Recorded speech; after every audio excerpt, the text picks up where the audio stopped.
Louvado seja nosso Senhor Jesus Cristo.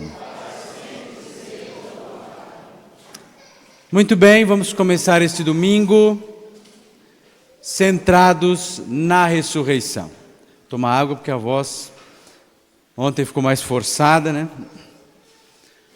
Hoje nós vamos olhar um texto de Ratzinger, em que ele vai colocar a ressurreição como o núcleo, o ponto de partida da cristologia do Novo Testamento.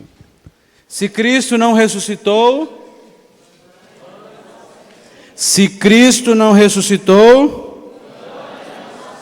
não sei para vocês, mas para mim, a liturgia da Vigília Pascal é a coisa mais linda que existe. Tal qual do batismo. Eu sou um apaixonado pela liturgia batismal. A liturgia da Vigília Pascal nos permite olhar na cara da morte e dizer com São Paulo: ó morte, onde está a tua vitória? Tem uma música, vocês vão conseguir colocar? Até sugiro, tem o caminho, vocês conhecem o caminho neocatecumenal, né? O fundador é o Kiko Arguello, é um espanhol, se não me engano. Ele até fez uma afirmação num congresso aí sobre Bento XVI, muito infeliz, por sinal. Mas é um movimento, tem a sua beleza, tem a sua riqueza. E eles têm muitas composições próprias. E tem uma música que se chama Ressuscitou. Vocês conhecem? Quem conhece aqui a música do... Vamos ver se a gente consegue colocar enquanto ele prepara aqui. Conhece que por sua morte, a morte viu um fim? Então pode deixar em ponto de bala que nós vamos cantá-la daqui a pouco. Consegue colocar a música? Por que eu quero começar com música? Depois dessa a gente canta. Porque eu quero que a gente entre nesse domingo, embora estejamos na quaresma, todo domingo é uma pequena Páscoa. O domingo é uma Páscoa semanal, certo? Mais que estejamos na quaresma, hoje é dia da memória. Põe bem no comecinho. Não é essa. Depois a gente procura no intervalo. Então vamos... É porque é um CD maior, né? Depois eu procuro melhor. Vamos cantar então por sua morte, a morte viu o fim. Por quê? Porque nós devemos nos ater àquilo que muitas vezes parece o óbvio para nós. Uma coisa que Bento XVI me ajudou muito, e que os convertidos me ajudam muito, é olhar para as coisas velhas de um modo novo. É isso. Tanto que Bento XVI, como outros, sobretudo grandes sábios, são vistos a partir da analogia que Jesus faz com o sábio, com o escriba, que é aquele que tira do seu baú, do seu tesouro, coisas novas e velhas. Ou melhor ainda, é aquele que consegue apresentar as coisas antigas na sua novidade. Eu digo para vocês, se o anúncio do Novo Testamento de que Jesus ressuscitou entra como algo dado por descontado ou conhecido, aí a nossa fé está muito comprometida. Porque se essa afirmação perde o frescor da sua novidade e a força da sua verdade, nós estamos muito mal no nosso cristianismo. Então, quando vocês viverem a Vigília Pascal que se aproxima, não esqueçam de saber que naquela celebração litúrgica está sendo atualizada a verdade fundamental da sua existência. De que a sua existência, a minha existência, na sua precariedade, na sua corruptibilidade, na sua transitoriedade, ela está marcada por um selo de vida eterna. Entenderam? Esse é o anúncio fundamental. Olha, por sua morte, a morte viu o fim. No sangue derramado, a vida renascer. Seu pé ferido, nova estrada, né? E neste homem, o homem Eu vou insistir muito nessa música. Nós já cantamos, mas agora ela vai ter que ainda adquirir mais novo sentido. Então, o amor me amou. O amor, tanto que São Francisco dizia, o amor não é amado. Vamos entrar nessa música, nesse espírito, para refletirmos o texto 5. Vamos ficar em pé, porque o carismático gosta de ficar em pé. Vamos lá.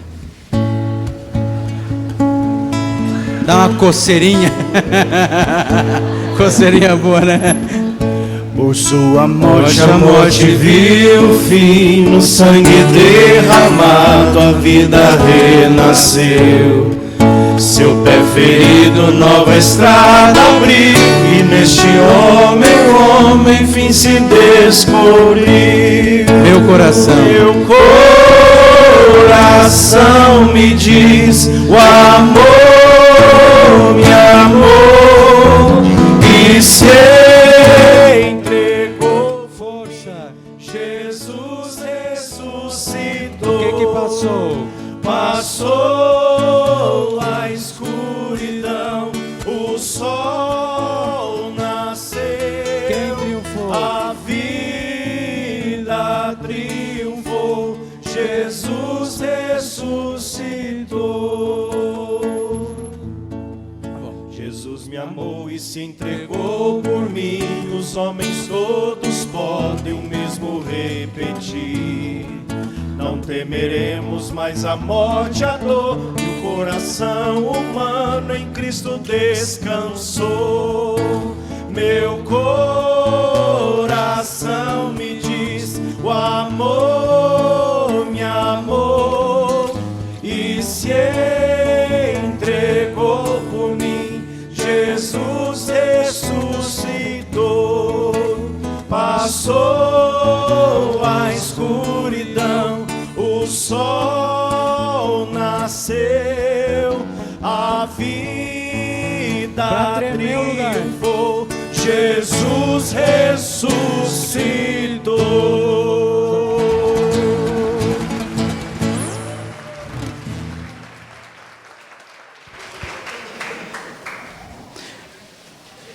Leia em voz alta a segunda estrofe, por favor.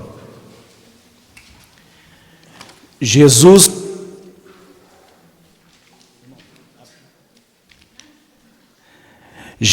me amou e se entregou por mim.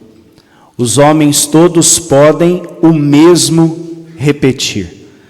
Não temeremos mais a morte e a dor, o coração humano em Cristo descansou. Está vendo? Jesus Cristo, Filho de Deus, ponto 1, página 28. O acontecimento da ressurreição de Jesus Cristo constitui o ponto da cristologia do Novo Testamento. Esta é uma primeira coisa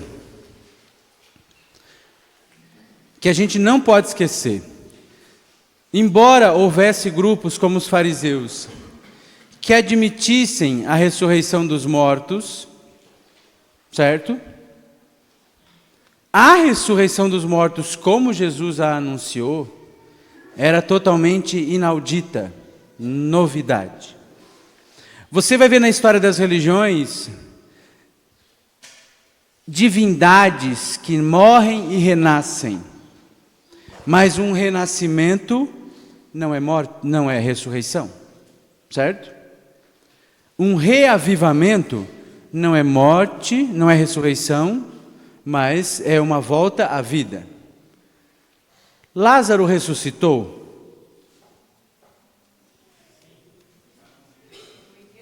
Lázaro foi ressuscitado, perfeito, a voz passiva. Lázaro foi ressuscitado? Sim e não. Por que sim? Porque esse é o termo que nós temos na Escritura, né? Mas ele ressuscitou como Jesus ressuscitou? Então a ressurreição de Lázaro não é igual a de Jesus, certo? Qual é a diferença básica? Ele não é que ele ressuscitou, ele voltou à vida. Esta vida terrena. E tanto que alguns dizem que ele virou missionário e morreu mártir. Certo? Detalhe, em Jesus não é o que acontece. Em Jesus, nós vemos uma transformação. Em Jesus, a ressurreição é a passagem de Jesus para o estado da glória. Eu vou contar uma cena que é bem básica. Como Bento XVI lê. Quando Jesus chega, Madalena chega no jardim, ela reconhece Jesus? Por quê? Porque ele estava, não era no corpo que ela conhecia, era uma pessoa diferente. Perfeito. Vamos aprofundar isso. Quando é que ela reconhece Jesus? Maria. Vocês podem ver quem vê The Chosen, vocês podem perceber que a sua conversão... começamos lá. A louca do The Chosen lá.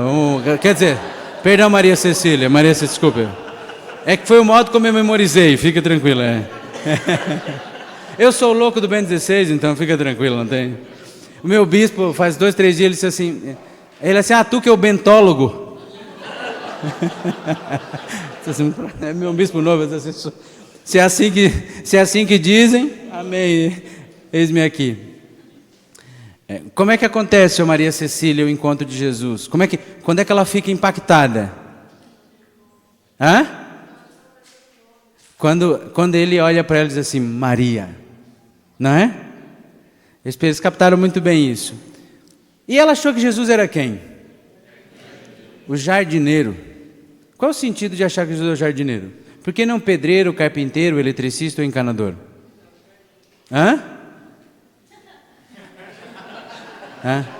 Porque estava no jardim, né? Não estava no açougue, não estava numa loja de material de construção, não, né? Material de construção, daí você vai chutando o que é, né? Tem uma dona de material de construção, não tem? E por que um jardim? Porque a ressurreição é a nova criação. E a primeira criação, com o primeiro Adão, começou onde?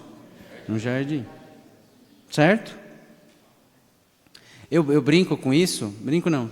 Vocês podem ver que em finados a gente consegue transformar um cemitério num jardim. Por isso que a gente leva tanta flor. Porque no fim ele deixou de ser pedra. Ele é jardim, é vida. E isso remonta à ressurreição. Voltando. O Ratzinger, num texto, ele interpreta assim: Maria está chorando. Imagina, ela está de luto.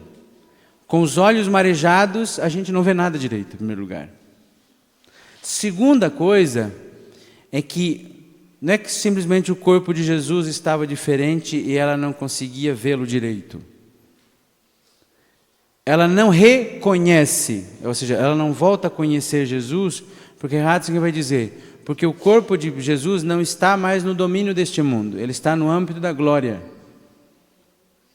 E os nossos olhos não estão aptos a ver certas realidades, não é? Os nossos olhos não estão aptos para ver coisas micro, como bactérias, nós precisamos de um microscópio. Nós não estamos aptos para ver um eclipse, eu acho que é a melhor analogia, não é? O pobre em Santa Catarina pegava aquela chapa de raio-x, porque pobre não faz raio-x, tira chapa, né? Se você disse que foi tirar uma chapa, olha,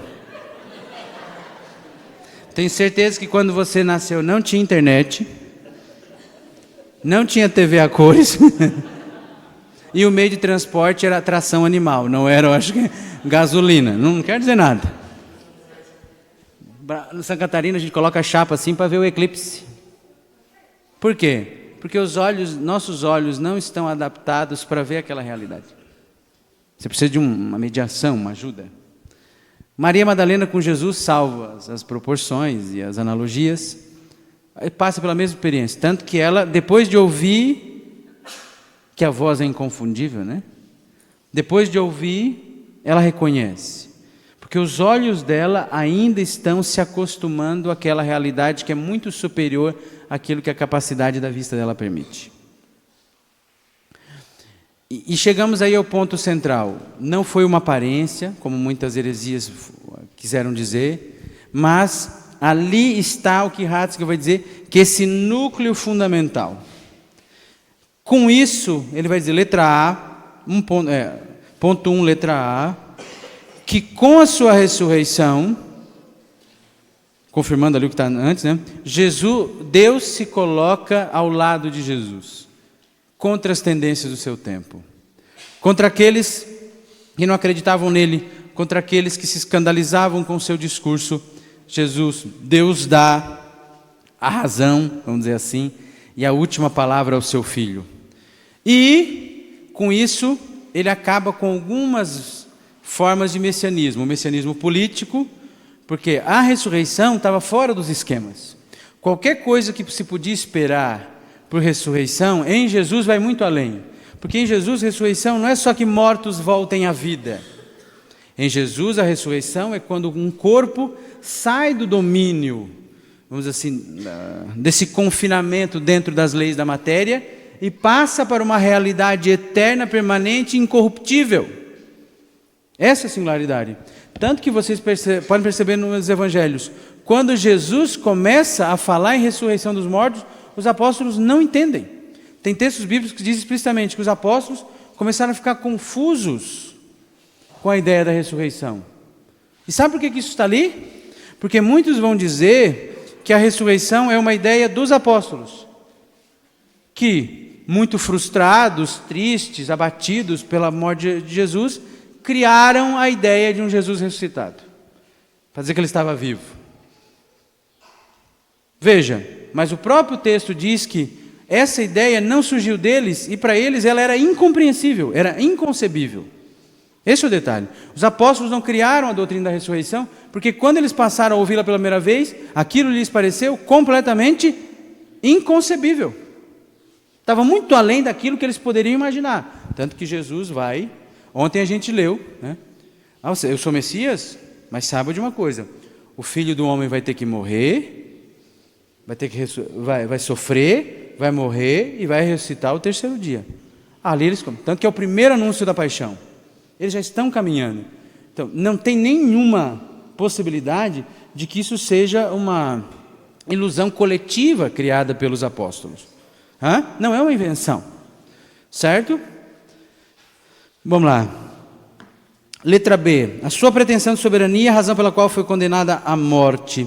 Veja, aquela soberania que muitos esperavam de um rei político, né, um rei, portanto, no domínio político, não é a soberania do reino de Deus. Eu vou fazer uma pergunta para vocês. Eu quero em pouquíssimas palavras a explicação o que é o reino de Deus.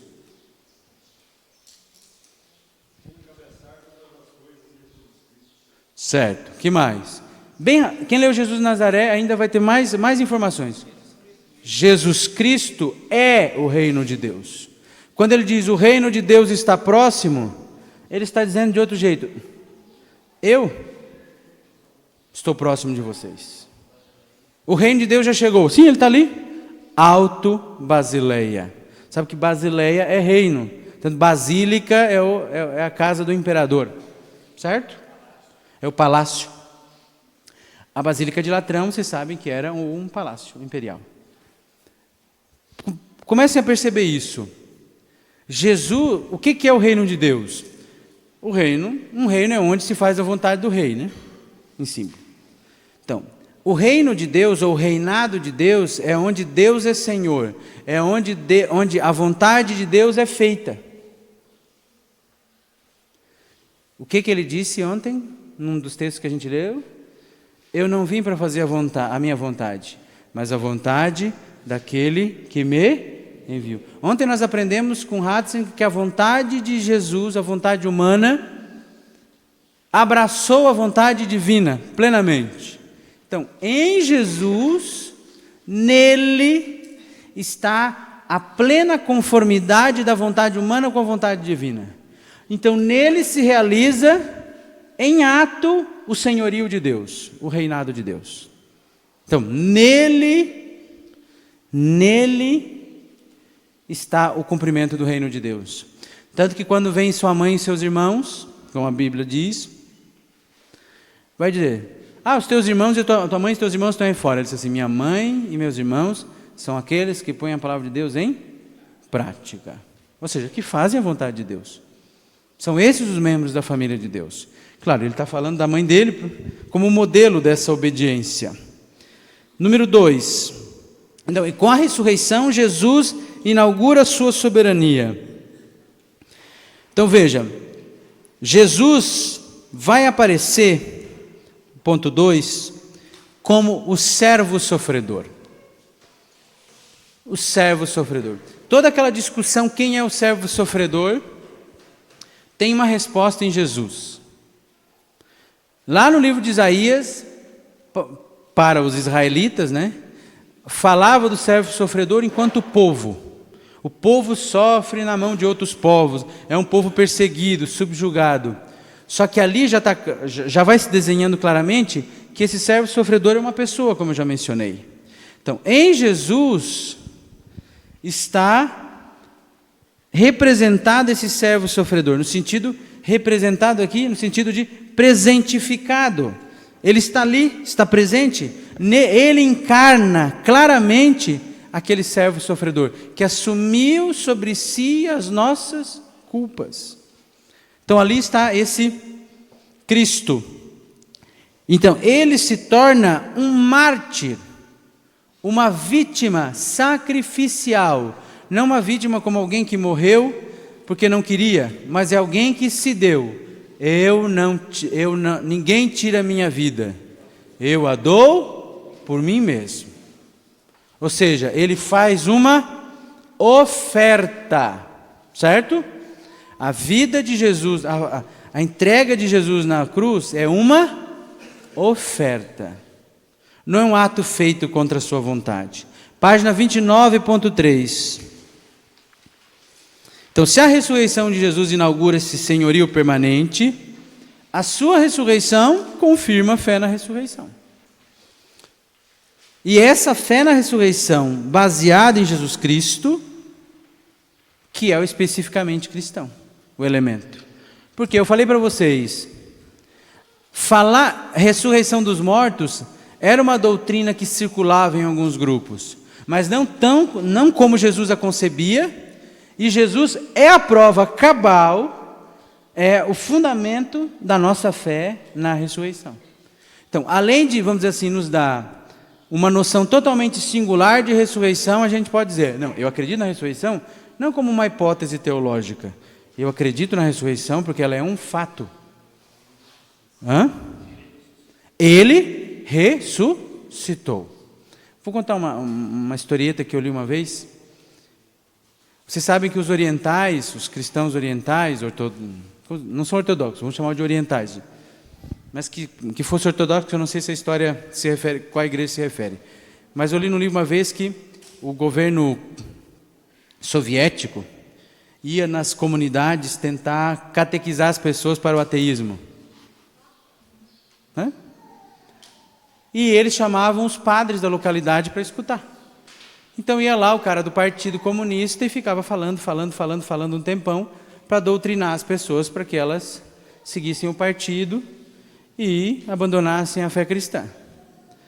Daí esse autor conta que em certa ocasião um desses representantes foi numa comunidade, chamaram o padre, um padre oriental, ele ficou lá no canto e o cara do partido falando contra o cristianismo, contra Deus, contra não sei o que, e o povo escutando passivamente.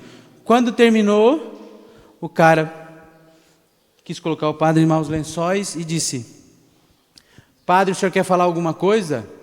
O padre só disse o seguinte: Cristo ressuscitou, aleluia! E todo mundo, verdadeiramente ressuscitou, aleluia! Vamos lá, Cristo ressuscitou, aleluia! Verdadeiramente ressuscitou, aleluia! Pronto. Tem resposta melhor do que essa? Muito bem. Segunda coisa, letra B do ponto 3. Quando Deus ressuscita Jesus dos mortos, mostra que Jesus é livre em relação à lei. Ele não está mais apegado, não está preso a uma interpretação estrita da lei judaica. Ele pode infundir o conteúdo novo na lei.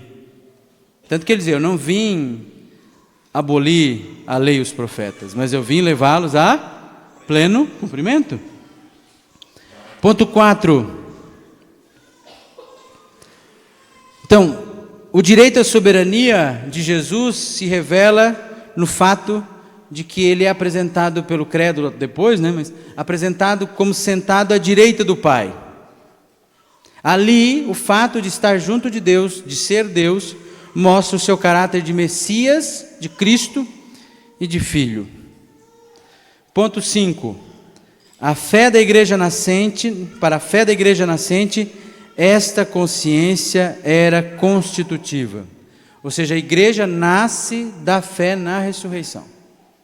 Nasce no sentido de se desenvolve, cresce. Então não é um elemento que vem depois. Não é um elemento acrescido no tempo. É constitutivo da fé cristã. Ponto 6. Aqui ele já vai dar uma outra interpretação ainda mais alargada do Salmo, que diz: Tu és o meu filho, eu hoje te gerei. Com esta frase, Ratzinger vai dizer que ele vai aludir à ressurreição. A geração aqui vai ser associada à ressurreição. Porque a ressurreição é esta verdadeira geração do Filho e Rei que Jesus Cristo é.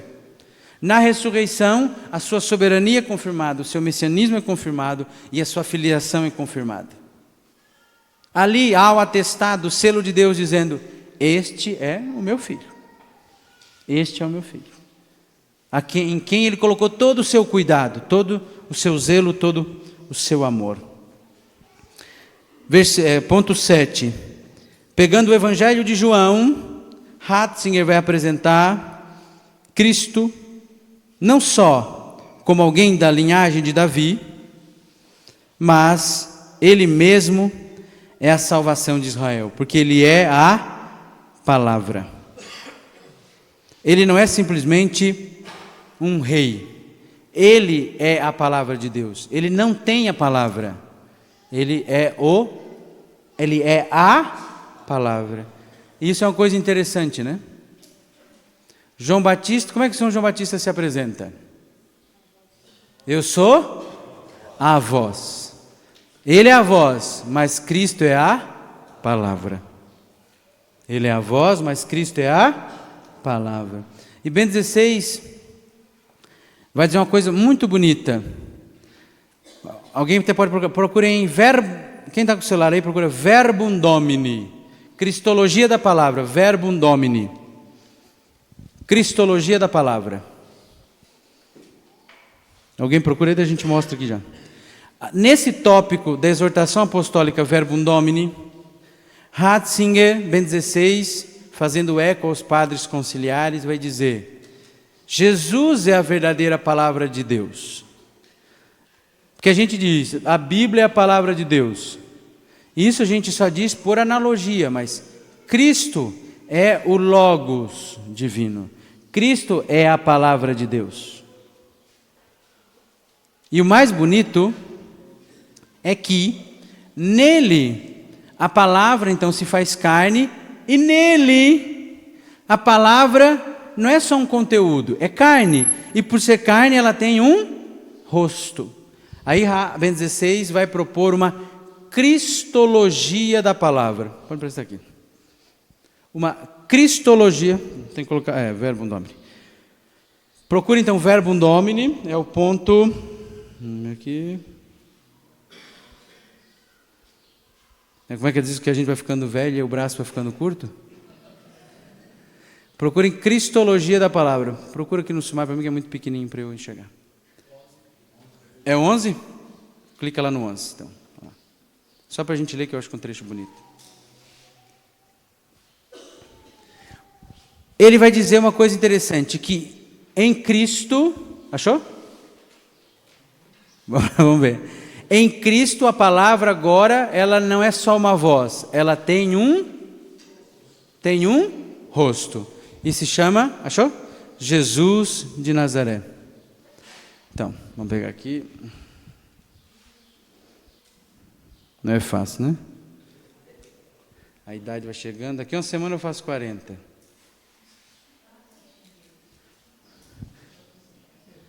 Vamos lá. A tradição patrística e medieval, é o número 12 precisamente. A tradição patrística e medieval, contemplando esta cristologia da palavra, utilizou uma sugestiva expressão: o verbo abreviou-se. Na sua tradução grega do Antigo Testamento, os padres da igreja encontravam uma frase do profeta Isaías, que o próprio São Paulo cita, para mostrar como os caminhos novos de Deus já estivessem pré-anunciados no Antigo Testamento. Eis a frase: o Senhor compendiou a sua palavra, abreviou-a. O próprio Filho é a palavra, é o Logos. A palavra eterna fez-se pequena, tão pequena que cabe numa manjedoura. Fez-se criança, para que a palavra possa ser compreendida por nós. Desde então, a palavra já não é apenas audível, não possui somente uma voz. Agora a palavra tem um rosto, e que por isso mesmo podemos ver Jesus de Nazaré. Estão vendo? Lindo, não? Então tem toda uma introdução, obrigado, sobre a cristologia da palavra. E aqui, lembrando que essa exortação, dentro do pontificado de Bento XVI, é uma exortação muito joanina, porque ela começa toda baseada no prólogo de São João, no capítulo 1 de São João. Certo? No comecinho, no prólogo ali. Muito bem. O número 8, o ponto 8, vai mostrar por que alguns evangelistas, como Mateus e Lucas, insistem na infância de Jesus. Por que não ir direto para só falar do seu ministério público? Porque sempre essa menção à infância vai mostrar a eleição profética desde o início. Se nós pegarmos o Antigo Testamento, nós vamos ter inúmeros relatos de profetas escolhidos desde o seio materno. O mais claro nesse aspecto é quem? O profeta Jeremias. Tem uma música que é O Profeta, vocês conhecem essa? Antes que tu nas... Conhecem? Sabem tocar? Vamos lá. Ó, tá, calma, vamos cantar juntos que vai ficar bonito. Eu gosto muito dessa música. Hã? Não vamos estragar a música, por favor, né? Não sei, você tem que se perguntar se você tem o carisma do canto, antes de tudo. Não foi dado a todos. Eu faço muita celebração da palavra. Tem umas velhas, parece que são gatos sendo enforcados quando ela canta. Os homens não abrem a boca e ela não abre. Meu Deus do céu, não há como pegar o tom. Por isso que às vezes eu canto alto, porque senão, se eu escutar essas velhas, eu não canto mais nada. Ó, eu adoro essa música. Ó, olha, desde o seio materno, desde criança, desde o ventre. Vamos lá. Antes que te formasse dentro do seio de tua mãe, antes que tu nascesses, te conhecias e te consagrei para ser meu profeta entre as nações. Eu te escolhi.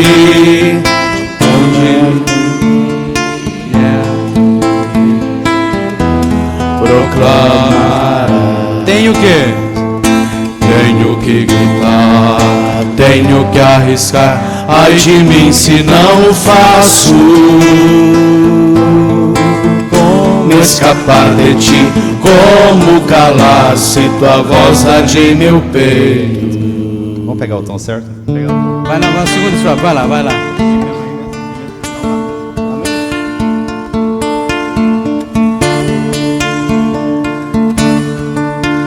Não temas arriscar-te, porque contigo eu estarei. Não temas anunciar-me, por tua boca eu falarei. Entrego-te. Hoje te dou meu povo para arrancar e demolir. Para edificar, construirás e plantarás. Tenho que tentar, tenho que arriscar. Ai de mim se não faço. Como escapar de ti, como calar se tua voz arde em meu peito? Tenho que andar, tenho que lutar, ai de mim se não faço. Como escapar de ti, como calar se tua voz arde em meu peito? Muito bem, um salve de palmas para o grupo. Antes que te formasse no ventre da tua mãe, eu te conhecia e te consagrei. Tem um poema que eu gosto muito, que é um poema anônimo, que eu li num livro sobre a igreja, que dizia que Deus passou todo o Antigo Testamento alegrando mulheres estéreis. Por quê? Pegando aquelas idosas, estéreis e lhe dando filhos, Deus foi preparando o povo para que um dia ele acreditasse que uma virgem conceberia e daria à luz um filho. Se o Deus pode pegar a velha bem passada já, bem passadinha, sabe, tem aquela piadinha, né? Tem velho que não, eu falei ontem, né? Tem gente que está tão velho, se levantar o braço na igreja, Deus puxa, né? Então tem que tomar cuidado. Se Deus faz isso na idade mais avançada, na maturidade, por que Ele não pode fazer que uma virgem conceba e dê à luz um filho? É uma preparação, né? Progressiva. Que foi? Vamos lá. Muito bem. Ponto 9. No 9 ele só vai reforçar a validade do concílio de Calcedônia, não é? Ele vai dizer que aquilo que começou com a tradição do Evangelho e desemboca em Calcedônia é a fé da igreja, a fé correta. Daí ele vai fazer duas afirmações. Olha, ontem foi feita essa afirmação, essa pergunta sobre a consciência, acho que vale a leitura. Primeira coisa, da abundância de títulos honoríficos de cáris cristológico, com que desde o princípio se quis dizer o mistério de Deus, escolheu-se o Filho de Deus como mais importante e abrangente. Claro, porque Filho de Deus acaba englobando o Filho, né, como o... Primeiro, Filho de Deus remonta ao Messias, a teologia política, lembra? Mas como ele contém a palavra Filho e remete à identidade, o Filho de Deus acabou virando o combo, né? O pacote que diz muito sobre Jesus. Ao mesmo tempo ele é o cumprimento da promessa davídica e ao mesmo tempo a gente sabe que ele é aquele que tem a intimidade com o Pai. Falar nisso, ontem alguém perguntou sobre Jesus no templo, aos 12 anos. Eu fui consultar o texto grego e justamente nesse contexto ele não usa a palavra, saiu agora, abá. Ele usa a palavra patros. En tois tu patros mu. Patros. Certo? Nesse contexto ele não usa a palavra abá. Vamos lá. Segundo ponto, o B, que é fundamental. No discurso à volta da dualidade das naturezas, da unidade da pessoa, procura-se desenvolver o paradoxo do título filho. Jesus é filho na indivisível totalidade da existência humana, mas ao mesmo tempo acontece que não estava unido a Deus só na sua consciência religiosa, mas através da sua própria essência. Como filho de Deus, é ao mesmo tempo verdadeiro Deus e verdadeiro homem. A ideia de salvação, ponto 10, adquire assim uma maior profundidade ontológica. O ser do homem está incluído no ser de Deus. Mas esta afirmação ontológica só tem sentido tendo presente a existência humana concreta, real e amorosa de Jesus. Foi na sua morte que a existência humana se abriu concretamente para Deus, e Deus se tornou acessível ao homem.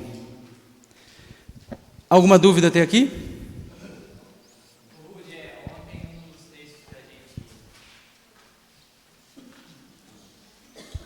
Um dos textos que a gente leu ontem trouxe aquela separação, por causa da teologia da libertação, né, do Cristo, do Jesus, com essa imagem do Jesus libertador.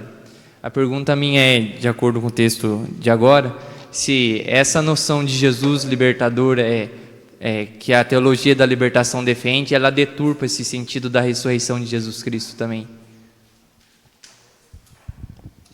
Veja bem,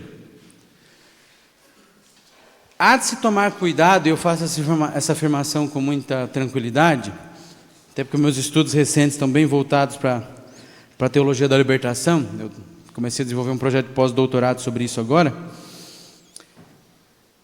Vamos lá.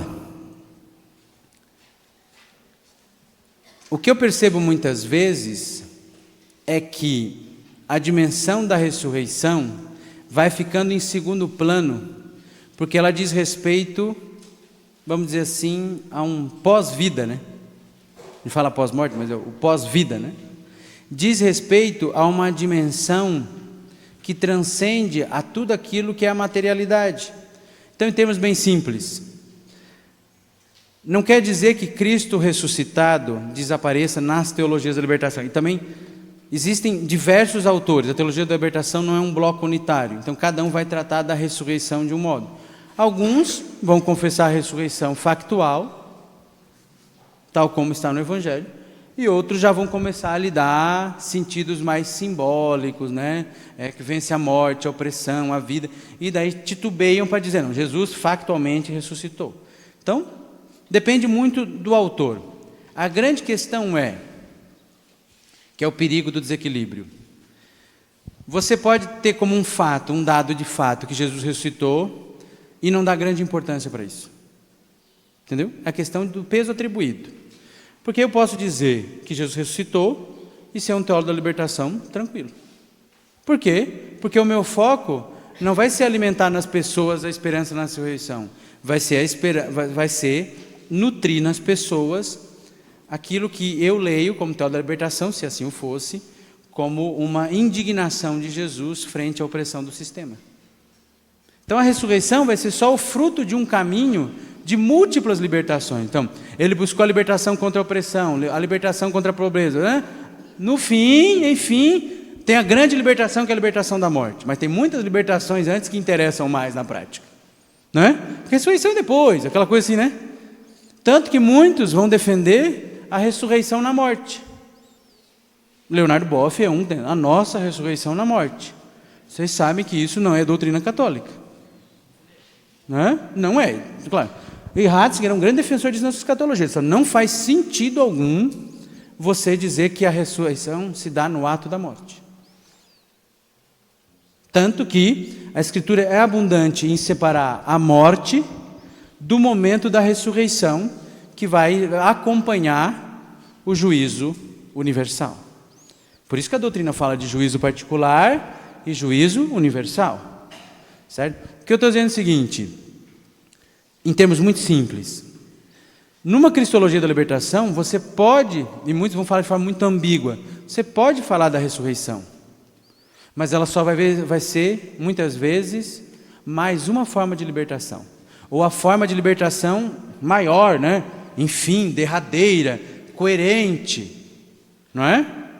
Você pode interpretar do seguinte modo: Jesus morreu oprimido pelo sistema, perseguido pelas autoridades religiosas do seu tempo e assassinado pela mão do poder político.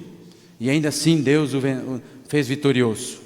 O libertou dessa sentença, dessas garras. Você pode ler como você quiser, politicamente. Você pode ler a ressurreição politicamente.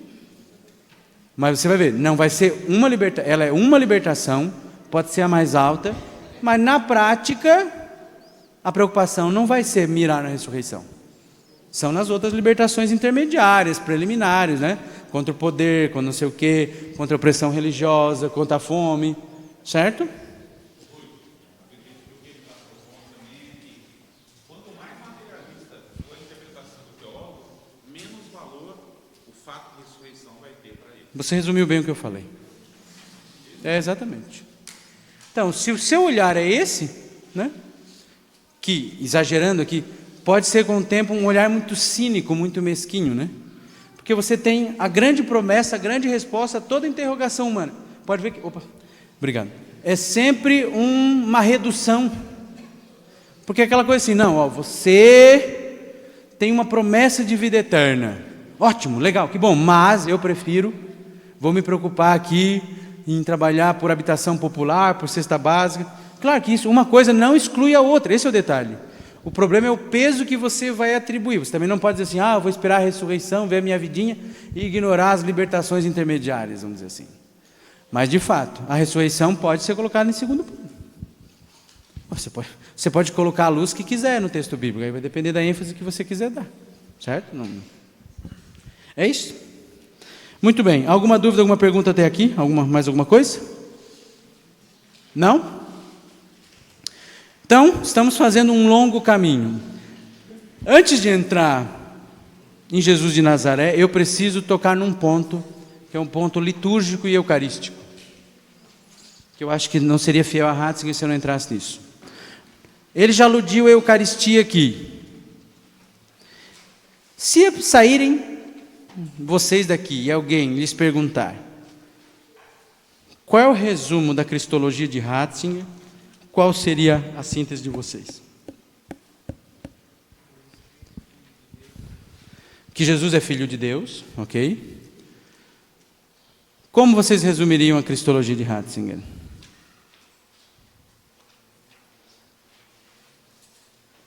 Há tanto tempo estou convosco, e ainda não conheceis o conteúdo? Jesus disse, vocês são lentos no entendimento. Eu sei que vocês não são lentos, vocês são rápidos no entendimento. Ou no entendimento, que é a hora do lanche, daí vão correndo, né? Vocês são bem entendidos. Vamos lá. Eu já assisti. Quais são as duas... Qual é o termo que eu posso colar em Cristologia que explica a Cristologia de Ratzinger? Onde é? Quem falou? Perfeito. A Cristologia de Ratzinger é uma Cristologia... Por quê?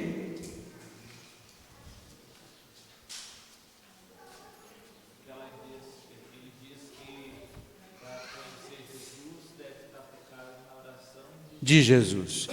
Para conhecer o mistério de Jesus, eu devo entrar na sua oração ao Pai. Ficou claro isso? Só que eu não posso só olhar. Olhar não é no sentido de espectador, né? Ficar só analisando. Nós entramos na oração de Jesus. Como? Sim, tem a relação com os irmãos, mas no ato orante. E onde é que eu encontro aqueles que estão na intimidade de Jesus? Na igreja. Vou fazer um exemplo. Vou longe. Você falar de intimidade. Eu não sei qual é a rede de supermercado aqui, mas lá na minha região, a maior rede de supermercado chama-se Giasse, que era um senhor muito católico, Zeferino Giasse, morreu com quase 90 anos recentemente. E daí sempre que você chega no caixa, para ter aqueles descontinhos que eles dão, assim, promoções rápidas, ele sempre pergunta assim, você é amigo Giasse? Daí eu sempre faço a mesma piadinha em caixa diferente, assim, amigo eu não sou, nunca fui convidado para a casa do seu Giasse, mas eu tenho o código. Por quê? Eu não sou amigo de quem não me convida para ir na casa. Eu não sou amigo de quem não me convidou para partilhar a mesa, não é? Que amigo é esse que nunca preparou uma janta para você? Não é? Você deve saber, carismático é morto da fome.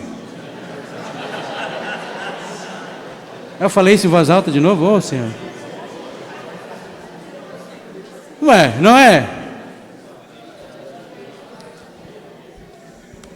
A intimidade do cristão não é a cama, é a mesa.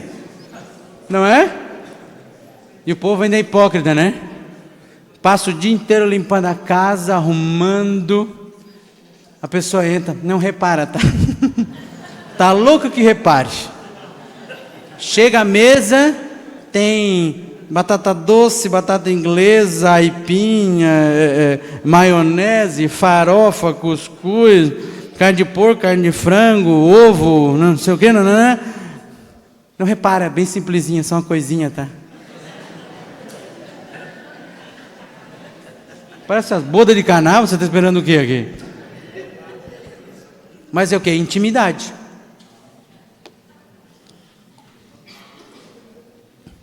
Tanto que Jesus era conhecido foi acusado de comilão e beberrão, né?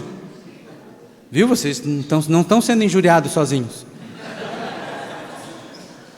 Se alguém disser que vocês gostam de comer, antes de nós, Jesus já foi criticado assim. Por que eu estou dizendo isso? A intimidade se dá na mesa, se dá na refeição. A intimidade dos cristãos se dá na refeição. E onde é que está a refeição de Jesus? Na Eucaristia. Detalhe, não confunda as refeições de Jesus com publicanos e outros com a Eucaristia. Tem muito esse discursinho hoje, todo mundo tem que ser admitido à comunhão porque Jesus comia com pecadores públicos. Só tem um detalhe, a ceia de Jesus não era uma refeição dessa. A ceia pascal, a ceia de Jesus com caráter pascal, era uma ceia familiar. Admitidos aqueles que eram da família ou que entraram para esse círculo íntimo familiar. Não era uma ceia pública, era uma ceia com rigorosos padrões, né, os judeus. Então a ceia de Jesus era uma ceia de íntimos, era uma ceia familiar, era uma ceia não aberta, não é que não é aberta a todos, o termo não é esse, mas estava aberta àqueles que estavam no seu círculo íntimo, certo? Esse é o ponto. Durante a ceia de Jesus, o que ele fez? Lavou os pés. Mas qual é o essencial da ceia de Jesus? Ele tomou o pão em suas mãos. Vocês são crentes, é? Tomou o pão em suas mãos.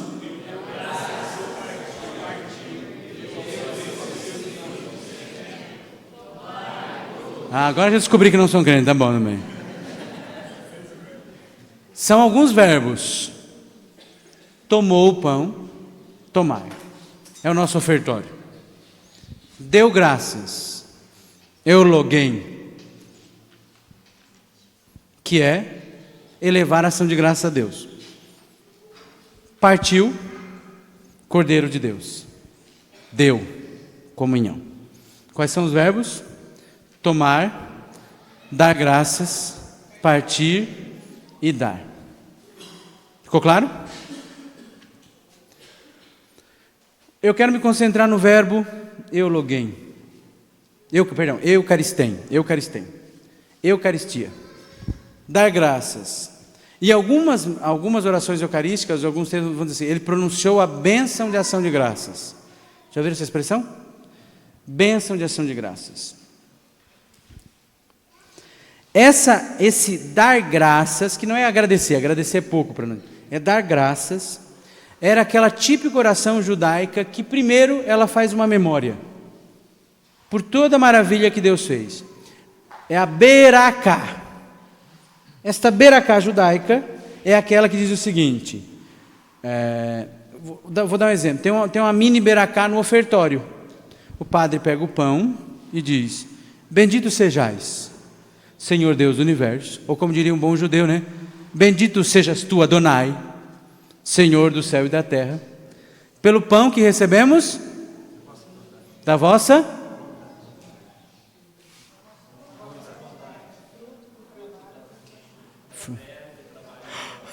fruto da... Bendito sejais, Senhor Deus do universo, pelo pão que recebemos de vossa bondade. Fruto da terra e do trabalho humano, que agora vos apresentamos, e para nós é se tornar pão da vida. Pode ver, começa com um agradecimento pelo que Deus fez. Bendito sejais, Senhor Deus do universo, pelo pão que recebemos de vossa bondade. Você não faz uma ação de graça sem começar falando do que Deus fez. Porque se você agradece por alguma coisa. Então não existe ação de graça sem memória. Tanto que na oração eucarística está dito isso. Na anamnese quer dizer fazer memória. É aquele pedacinho, aquele trechinho da oração eucarística que vem depois da consagração. O padre diz, celebrando, pois, ó Pai. Agora a nova tradução fala um memorial. O memorial da vossa paixão, morte e ressurreição, nós fazemos o quê? Celebrando, pois, ó Pai. Vamos pegar a versão antiga que vocês têm mais memória. Celebrando, pois, ó Pai, a memória da paixão e morte e ressurreição do vosso Filho. Nós vos... O pão da vida e o cálice da bênção. Então, celebrando a memória, fazendo a memória, nós oferecemos o pão da vida e o cálice da bênção. E como é que nós celebramos essa memória? Dando graças. Isso é o que em grego é o eucaristém, é dar graças. Só que muitos textos vão usar outro verbo. Sabe, tem duas tradições bíblicas do relato da ceia. Nós temos 4 relatos na Bíblia sobre a ceia: Mateus, Marcos, Lucas e Paulo, certo? Eles se dividem em grupos e, dependendo do contexto, um vai falar em Eucaristia, outro vai falar em bênção. Se vocês pegarem as palavras da consagração da missa, elas são um mosaico, que a igreja pegou as palavras das 4 e juntou. Então você não encontra o texto da instituição da Eucaristia na Bíblia em estado puro, certo? Porque ele é uma somatória dos 4 textos. E o que é fundamental aqui para nós? É que a bênção de ação de graças, abençoar, é euloguém. E Bento XVI tem uma catequese em que ele explica isso maravilhosamente. Em termos gerais é o seguinte: ação de graças é o movimento do nosso agradecimento para Deus, não é? Pode ver que no nosso imaginário a ação de graças sobe. Bênção é o que desce, não é? Olha como é que é o resumo da Eucaristia. Na missa, na Eucaristia, o que sobe como ação de graças, desce como? O que sobe como? Desce como? Pois, fazendo a nossa ação de graças, nós pedimos que Deus abençoe e consagre o pão e o vinho. Em termos gerais, só para vocês entenderem, esse é o movimento que Jesus fez na última ceia: rezar nesse duplo movimento de agradecer ao Pai e consagrar. Então o que é a missa? Hoje a missa virou festa, a missa virou show, festa no sentido negativo, não naquele que eu expliquei ontem. A missa virou entretenimento, a missa virou terapia de grupo, a missa virou muita coisa, não é? Missa é oração. Parece óbvio, porque a gente olha para isso e parece, não, é legal, missa é oração, eu rezo na missa. Não. Dizer que missa é oração é pouco, se você não entende do que eu estou falando. Missa é oração, mas é oração de Jesus. Missa é a nossa participação na oração de Jesus. Missa é somos nós rezando com as palavras de Jesus. Missa somos nós pronunciando do jeito de Cristo, pronunciando como filhos a palavra do Filho que se dirigiu ao Pai. A missa é o ato pelo qual nós nos apropriamos das palavras de ação de graças e de bênção do Filho de Deus para falar com Ele. Então a Eucaristia é a nossa participação na intimidade do Filho. Então o que é a ceia de Jesus, a última ceia? É um momento em que Ele pega os seus íntimos e os arrasta, os leva para dentro da sua oração mais importante, para dentro da sua ação de graças, para dentro da sua Eucaristia. E quando Ele nos joga dentro dessa ação de graças, dentro dessa oração, dentro dessa comunhão com o Pai, Ele não nos deixa só, porque essa ação de graças sobe ao céu e vem como bênção. E aí a sua presença é contínua, permanente no pão e vinho consagrados. Então quando eu vou para a missa, eu vou participar da oração que Jesus dirige ao Pai e que Ele concedeu à igreja.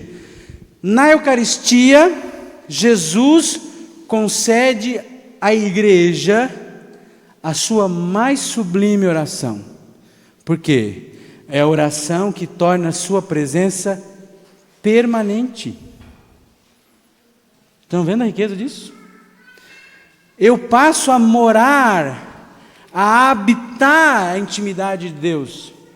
Na ação de graças, eu habito Deus.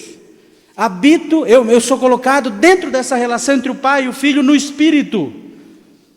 E ela é tão poderosa, ela é tão grandiosa, que ela não é provisória, ela não é inconstante. Essa participação na oração ela é tão poderosa que ela presentifica, ela representa, ou seja, toda a missa ela representa, ela torna presente de novo aquele sacrifício de Jesus, aquela oração primeira de Jesus. como Deus é eterno, Jesus está na glória, Jesus está ressuscitado, essa oração, ela não é uma coisa do passado, ela é algo que me torna atualmente, sempre presente, dentro dessa oração. Aí, na Eucaristia, eu entro na mais profunda intimidade de Deus, porque eu estou rezando a oração mais sublime que o Filho dirigiu ao Pai. Ficou claro? Límpido e cristalino? Alguma pergunta até aqui? Não? Então ainda temos uns minutinhos. Jesus de Nazaré. Número 31, página 31. Vamos começar a ler pelo menos. Já estamos avançando para a nossa última aula praticamente, né? Página 31, comecem a ler nesses 10 minutos que nos restam. Coragem, povo, coragem.